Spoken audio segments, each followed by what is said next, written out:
Zee 24 तास एक पाऊल पुढे. बनाना रिपब्लिक म्हणत नाही, त्यामुळं आम्ही बनाना रिपब्लिक आहोत हे आम्ही सिद्ध केलं असं म्हणणं म्हणजे आरशात बघून स्वतःच्या थोबाडीत मारून घेण्याजोगं आहे. रत्नाकर महाजन, मला अफजल गुरु बद्दल सांगा. मुद्दा असा आहे की ज्या रीतीनं या एका खटल्याचा निकाल न्यायप्रणाली आणि सर्व कायद्यांच्या मर्यादा पाळून झाला, त्याचप्रमाणे अफजल गुरुचाही निर्णय होईल आणि तोही असाच अनपेक्षितपणे आपल्या समोर लवकरात लवकर येईल असं आपल्याला आज गृहीत. देवेंद्र फडणवीस, मला तुम्ही सांगा, एकीकडे तुम्ही अतिरेकी सोडलेत, भारतीय जनता पक्षाचं राज्य असताना तुम्ही अतिरेकी सोडलेत, त्यांनी फासावर लटकवले, असा प्रचार उद्या करायला लागले तर काय करणार?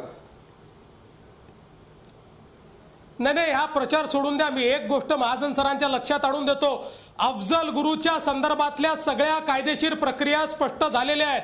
सुप्रीम कोर्टाने त्याला फाशी दिलेली आहे. राष्ट्रपतींकडे त्यांचा अर्ज आहे. केंद्र सरकारला निर्णय घ्यायचा आहे आणि राष्ट्रपतींना कळवायचं आहे की याला फाशी द्या, याची याचिका तुम्ही रद्दबादल करा. पण ती केंद्र सरकार तो निर्णय घेत नाही.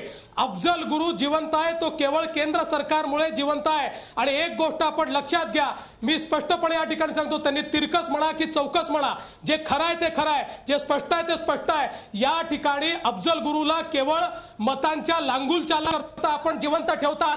काश्मीरच्या प्रती आपली जी चुकीची नीती आहे ती नीती जिवंत ठेवण्याकरता अफजल गुरुला जिवंत ठेवण्यात येत आहे.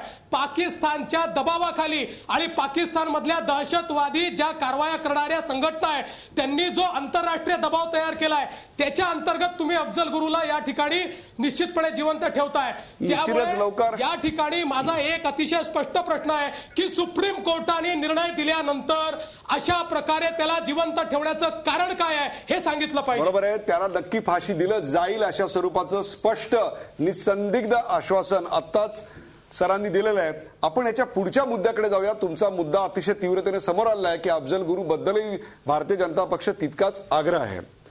मला याचं डॉक्टर उदय वारुंजीकर यांच्याकडे. उदय वारुंजीकर, यातल्या राजकारणाचा भाग आपण पाहिला, त्याच्यावरची मतमतांतरही पाहिलीत. या संदर्भात कायद्याचं पूर्णपणे पालन झालं का?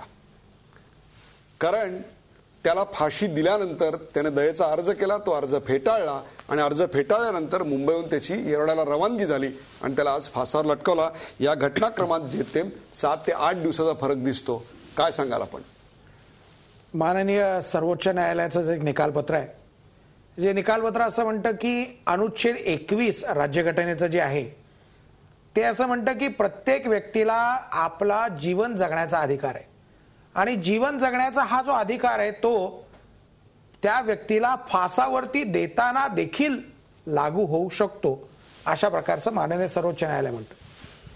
मग आता या पार्श्वभूमीवरती दुसऱ्या एका निकालपत्राची आपल्या प्रेक्षकांना माहिती करून दिली गेली पाहिजे. राज्यघटनेमध्ये चेक अँड बॅलन्सची थिअरी लक्षात येते.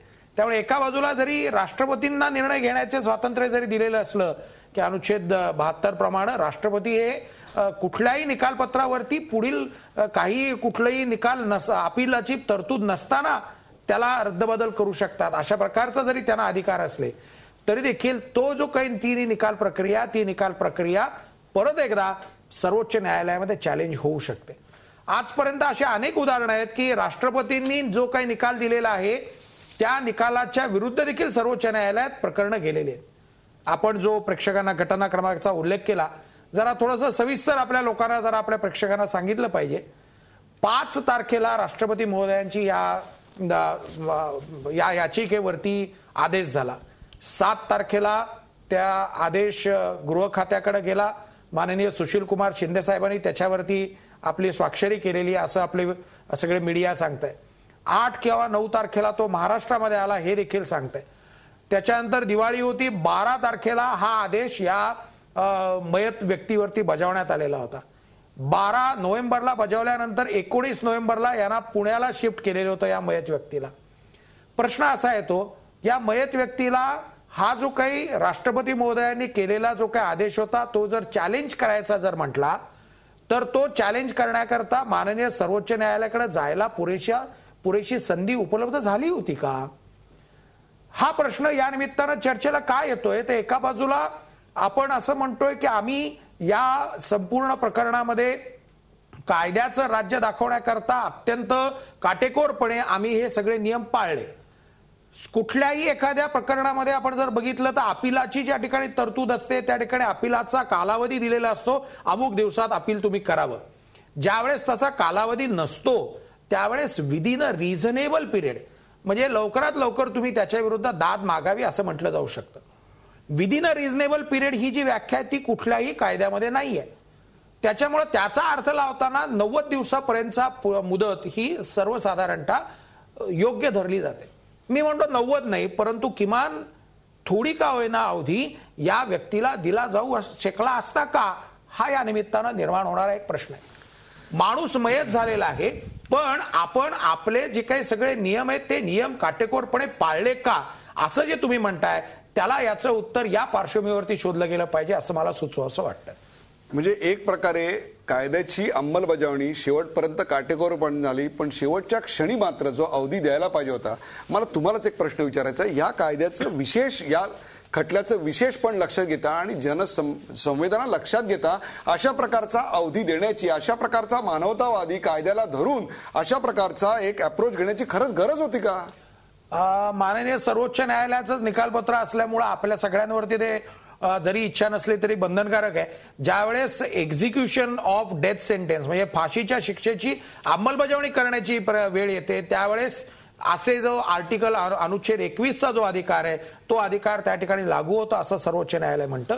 त्यामुळे या विषयावरती कदाचित इथून पुढच्या कालावधीमध्ये काही चर्चा होईल, काही माझ्यासारख्या अन्य वकील मित्रांचे देखील वेगवेगळी मतं येऊ शकतील. पण मूळ मुद्दा असा येतो की हे सगळं करणं शक्य होतं का, हे अवॉइड करता आलं असतं. तर मला वाटतं हे अवॉइड करता आलं असतं. म्हणजे याचा दुसरा अर्थ असा लागू शकतो की ही जी 8 किंवा 9 दिवसाच्या कालावधीमध्ये शिक्षेची अंमलबजावणी केली याच्याऐवजी थोडीशी पुढे जाऊन पुरेशी संधी देऊन जर अंमलबजावणी केली असती तर अशा प्रकारचा उद्याच्याला आरोप होण्याची संधी सुद्धा मिळू शकली नसती. म्हणजे ज्याला आपण क्लीन स्वीप म्हणतो तशा प्रकारचा एक झाला असता. मला पटकन जायचं, या सेगमेंटची वेळ संपत आलेली आहे, पण तरी सुद्धा मी जाणार आहे संदीप वासलेकरांकडे. संदीप वासलेकर, कसाबला फाशी दिलेली आहे, एक आंतरराष्ट्रीय घडामोडींचे अभ्यासक म्हणून तुमची याच्यावरची पहिली रिॲक्शन काय आहे? मला वाटतं की कसाबला जी फाशी दिली त्याआधी न्यायाची प्रक्रिया बऱ्याच प्रमाणामध्ये पूर्ण करण्यात आली होती. म्हणजे एक भारतामध्ये लोकशाही आहे, एक न्यायाची प्रक्रिया आहे हे सिद्ध केलं होतं. आणि त्याचबरोबर शेवटी त्याला फाशी देऊन एक कणखरपणा पण दाखवला होता. त्यामुळे एक आंतरराष्ट्रीय राजकीय दृष्टीने बघितलं तर भारत सरकार आहे ते जसं भारतातल्या लोकांना, आपल्या जनतेला जसं अकाउंटेबल आहे तसंच जे आंतरराष्ट्रीय समुदाय आहे त्यांना पण अकाउंटेबल आहे. आणि त्यांनी ह्या दोन्ही ज्या कॉन्स्टिट्युन्सीज आहेत म्हणजे आपला देश आणि आंतरराष्ट्रीय समुदाय ह्या दोघांनाही योग्य असं उत्तर दिलेलं आहे. एका ठिकाणी न्यायाची प्रक्रिया आणि दुसऱ्या ठिकाणी कणखरपणा. आणि मला वाटते की सरकारने जे केलेलं आहे, जी पावलं उचललेली आहेत ती बहुतांशी अगदी बरोबर आहे. आणि हे मला आज संध्याकाळी जास्त पटलं, कारण आज दुपारी लष्कर-ए-तोयबाने पाकिस्तानहून एक विधान जाहीर केलं आणि त्यात त्यांनी असं म्हटलं की आज एक कसाब जरी गेला असेल तरी आम्ही असे अनेक कसाब निर्माण करू. म्हणजे झालेल्या प्रसंगाबद्दल त्यांना प्रायश्चित्त तर किंवा पश्चाताप असा काही वाटतच नाही. तर ह्या उलट आज हा धमकी देण्याचा प्रकार झाला अतिशय जाहीरपणे. त्याशिवाय लष्कर-ए-तोयबा सोडून पाकिस्तानच्या इतरही काही दहशतवादी गटांनी अतिशय नकारात्मक अशा घोषणा दिल्या आणि आता सरबजीत सिंगला फाशी दिली पाहिजे अशी मागणी पाकिस्तान सरकारकडे केली.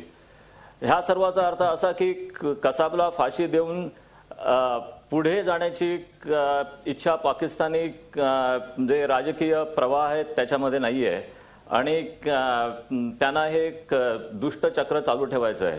म्हणूनच ते अनेक कसाब निर्माण करण्याची भाषा करतायत.